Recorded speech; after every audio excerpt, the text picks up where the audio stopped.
Okay, well, good afternoon. My name's Ken Zoll. I'm the Executive Director of the Verde Valley Archaeology Center. And I got into this subject of meteorites when we came across an article that described the Camp Verde meteorite that was found in an ancestral Puebloan ruin about 9 miles from Camp Verde. And we were able to get it on loan from Arizona State for about 9 months for a special exhibit. And that caused us to start looking beyond that. This is a list. We've known meteorites have been found in ancient sites for many years. This is a list of some of the more famous ones. When I give a full hour talk, I talk about all of the ones in red in quite a bit of detail. And I'm just going to hit a few of these to give you a background before I get into the main topic. One of the ones found here in the area, Navajo Meteorite, found, and I put it in quotes, in 1921 in Apache County here. It was buried by the Navajo. They took rock debris and covered it up because they thought it was a sacred object.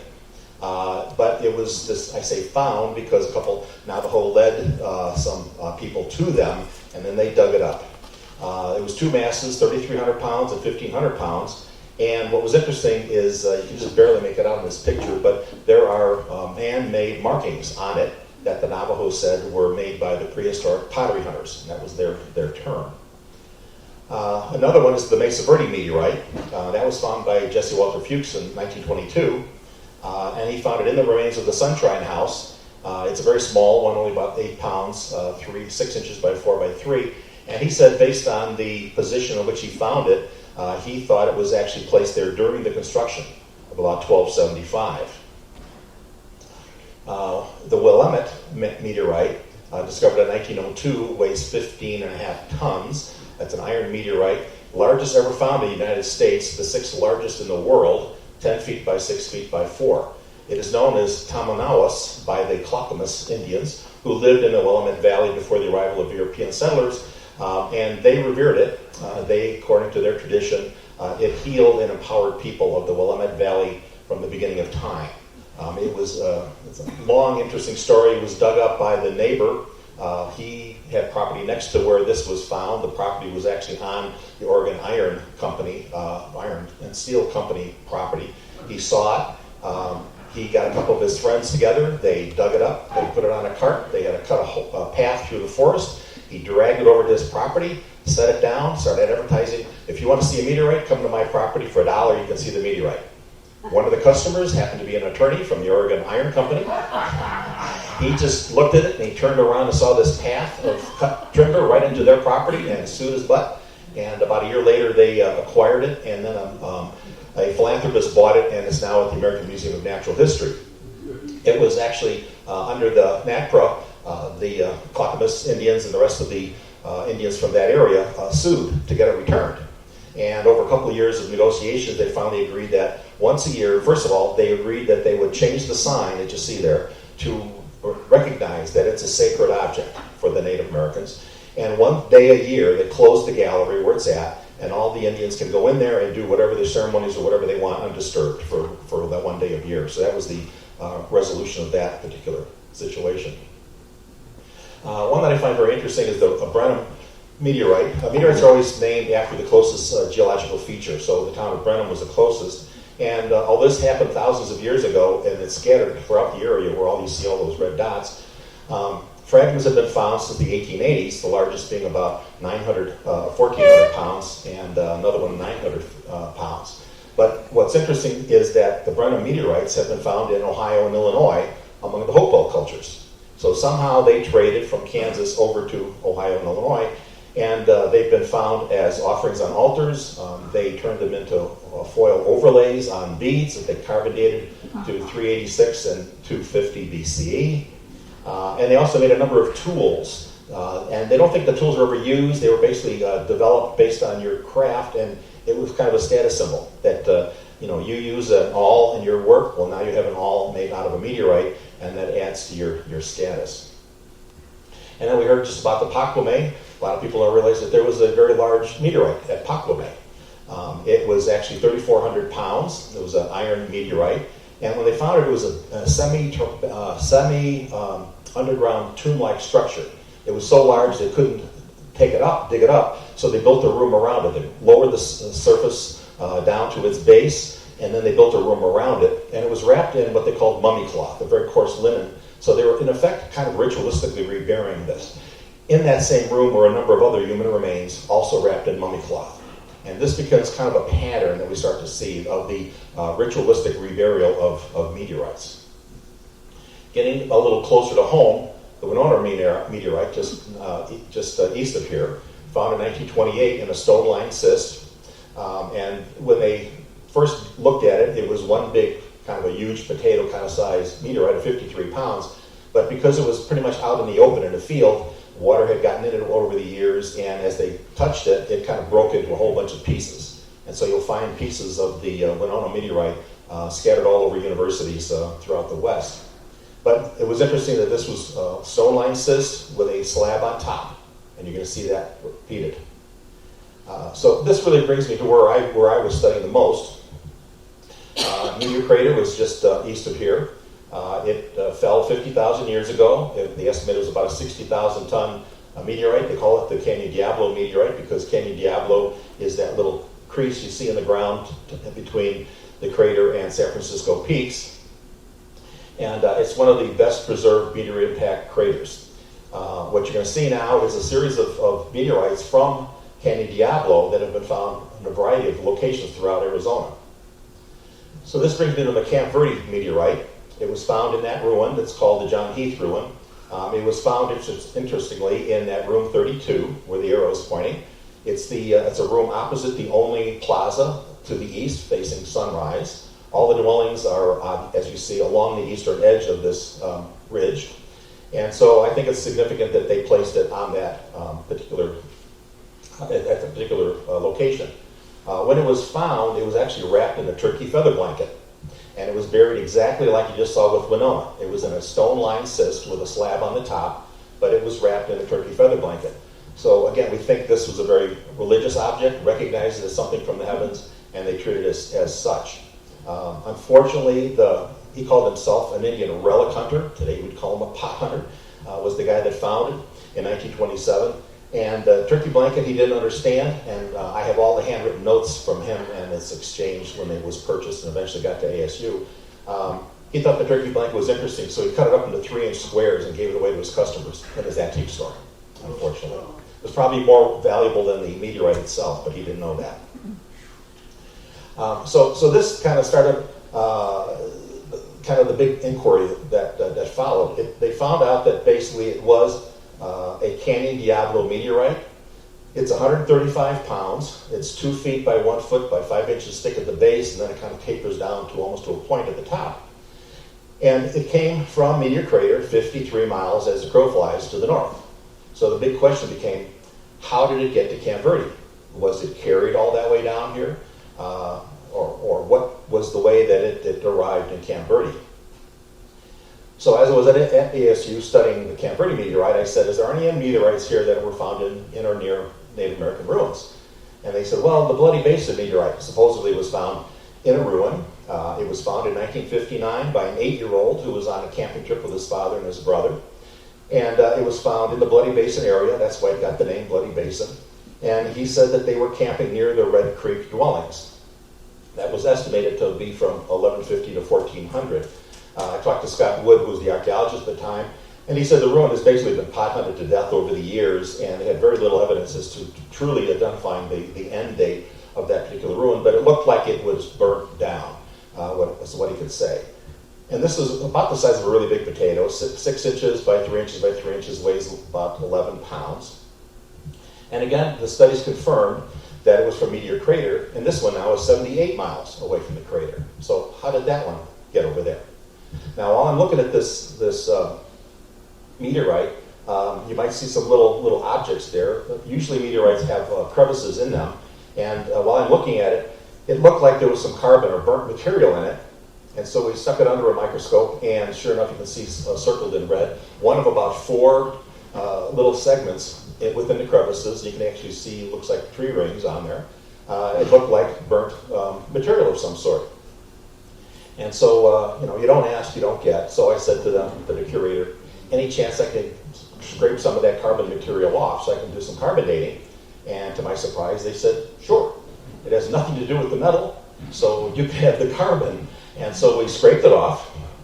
I sent it down to Beta Analytics down in Miami, and it came back with a 95 probability of dates of 1275 to 1315 and 1355 to 1390.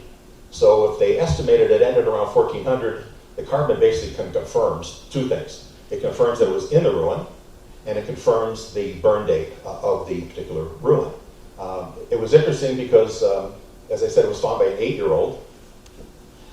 And it's a the file at ASU has almost nothing in it other than his name and this little story that they were camping near the ruin. So I got the phone book out.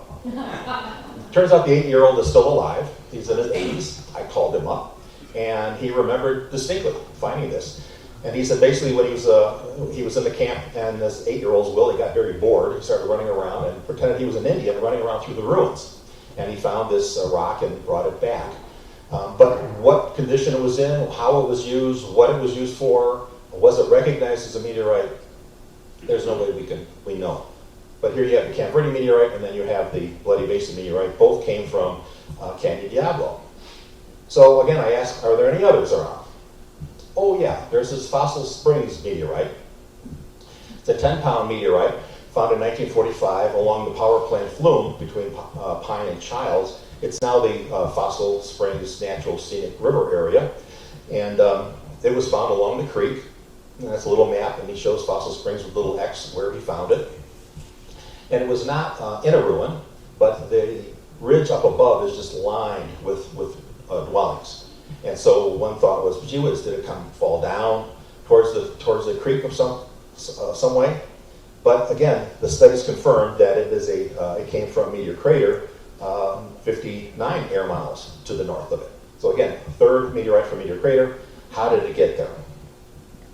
Then I got a phone call from ASU saying, hey, this couple just came in with another meteorite that we've analyzed, that it's actually from Canyon Diablo as well. It was found by hikers and just in 2017 on Dead Man Mesa in the Tonto National Forest near Strawberry. That's why he gave it that name.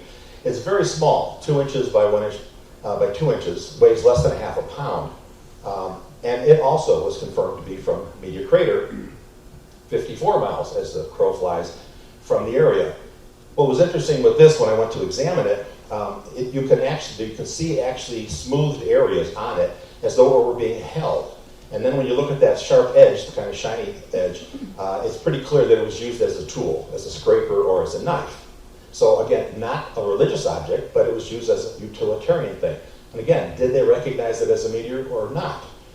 No way to tell, because it was basically in a field away from about five smaller 5-room pueblos. So it could have been used, it would have obviously been used by the Native Americans there, but whether it was just used as a tool or any other purpose, it's just impossible to tell. So here we have 4 meteorite sections that came from the Canyon Diablo from Meteor Crater. How did it get there? So I plotted all 4 of these, and you can see Strawberry 54, Fossil Springs 59, Bloody Basin 78, Camp Verde 53 miles, all from Meteor Crater. And it's not a straight line, as you know. It's up and down hills and valleys and over streams and rivers. So the big question is, how did the Sonowa acquire these Canyon Diablo fragments? In the literature in the catalog of meteorites, they're all referred to as manuports, as manually transported fragments of Meteor Crater. So I was digging around the literature and find out there's many more manually transported fragments from Meteor Crater. And the big question was, how did they get there? Well, were they collected and traded? Here's a map from 1895, U.S. Geological Survey of Meteor Crater. And you see those circles in red. There were actually 4 ruins at the south end of Meteor Crater. They are not listed in the Arizona State Museum records because this is private property. It was never formally surveyed. One of the ruins on the south end was actually excavated in 1950 by a meteoritic expedition from the University of New Mexico. And what they found in the one room they did was they all were single-room structures, centralized fire pit, made with local stone, crude masonry, ventilator break in the wall, entry through the roof, and based on the pottery that was there, it was built prior to 1300. So why did they have those ruins built there? So after asking for 2 years, I finally got a permit to go hike to that south end where the public can't go. And we went around, and it turns out the lowest 2 ruins that you see in red have been destroyed based on mining. They had a silica mine down there, and they basically just ripped right through those 2. We could not find the 3rd one that was closer to the rim, but we did find the one that's in the purple box that's over more to the east. And this is it. You can see it's at the base of a big rock. You can see the walls around it, but interestingly, there's no fire pit. There's no evidence of any fire there. And what was really interesting is when you walk around the back of that big stone, there's actually steps that gets to the top. So when we looked at the artifacts that were there, there's a huge amount of projectile points there. We think that this was more of a hunting blind. And it's kind of at the high point. If you're there, you're up at the ridge, and the plains below are quite a ways down. So from this point, you can really see everything for miles away. And when you go to the location of the other 3, same thing. You can see from miles around.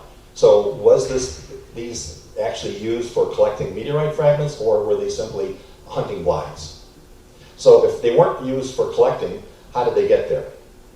So, as I said earlier, not only were the 4 that were near or in Sonowa ruins from Meteor Crater, but studies have identified 6 additional ones that were outside of the normal debris field from the crater. So I plotted all of these, and you can see kind of a pattern showing here. And in one of the studies, they point out that the Meteor Crater was not a big ball, a big rock that came in. It was actually what they call a swarm meteorite, swarm of fragments. So it was just a big ball of fragments coming into the atmosphere. And as it enters the atmosphere, some of the fragments that are towards the tail end, as it hits the atmosphere, it gets to be pushed off, away from the rest of it, and can fall off in different distances. So the studies have said, as I said, it was a heavily fragmented swarm. Only 50% of the impact was ejected. 50% made it to the ground, 50% was ejected before they got there. The vast majority was in a 9-mile radius around the crater. Small fragments from swarm meteorites can separate from the swarm and land on the plains, tens of kilometers away from the crater. And the highest concentration of impact fragments, when they studied it, occurs to the northeast, suggesting that the impact direction was from the southwest. So if it came in from the southwest, here you have all these meteorites. If it came from the southwest, there's the track. So how did all these meteorites get down there in Camp Verde and Fossil Springs and Wickenburg and Ash Fork and Fair Oaks? They were probably segments that fell off from the swarm rather than being delivered down there. And the 2 up above, the Granado and the Hoke, same thing. The study says that as it hits the Earth, some will be shot to the north direction as opposed to those falling off from the south. So again, they are also in pretty much the southwest direction. So obviously we don't know exactly the degree of the southwest direction, but this does pretty much indicate where it came from. So the bottom line conclusion is that the Camp Verde meteorite was buried in a ceremonial style, similar to Winona and Hopewell. The Bloody Basin meteorite, carbon dating established that it was in the ruin at the time of the destruction by fire. It provides the date range for the ruin's destruction. Its intended use, however, cannot be determined. And ASU wants us to do a separate article for the Meteorological Society Journal just on the Bloody Basin meteorite, because according to the curator, no one has ever done carbon dating of any material attached to a meteorite before. And so maybe it's just that nobody's tried or looked. So he wants a special article just done on that. And then, going further, the Fossil Springs meteorite, we cannot confirm that it was located within a dwelling or what its use was, if any. And the Strawberry meteorite, most likely used as a utilitarian purpose, as a scraper or a knife, was not ceremonial. So the bottom conclusions are the meteorites came from fragments from the swarm that attached there, came from the southwest, and that only 2 of these can we just determine were actually ceremonial. If you add Hopewell, you've got basically a straight line again of meteorites used kind of in a burial, ceremonial, reburial way. 3 does not make a population, so we can't really confirm that was what its purpose was. So, if nothing else, we think we have identified just how did all these meteorites turn up in the Sonowa dwellings or in the locale of the dwellings, and definitely got a lot more information out of the Bloody Basin meteorite. So, conclusion, detachments from the main mass during atmospheric passage, the aerodynamic deflection allowed their fragments to enter the new trajectories and allowed them to slow to a terminal velocity to impact the region outside the crater. Material removed from the main mass would be expected to have originated along the equatorial band of its meteoroid through the axis, parallel to its motion through the atmosphere. And that the 4 meteorites found in or near the Sonowa dwellings were most likely a result of chance collecting rather than being manually transported. Thank you very much.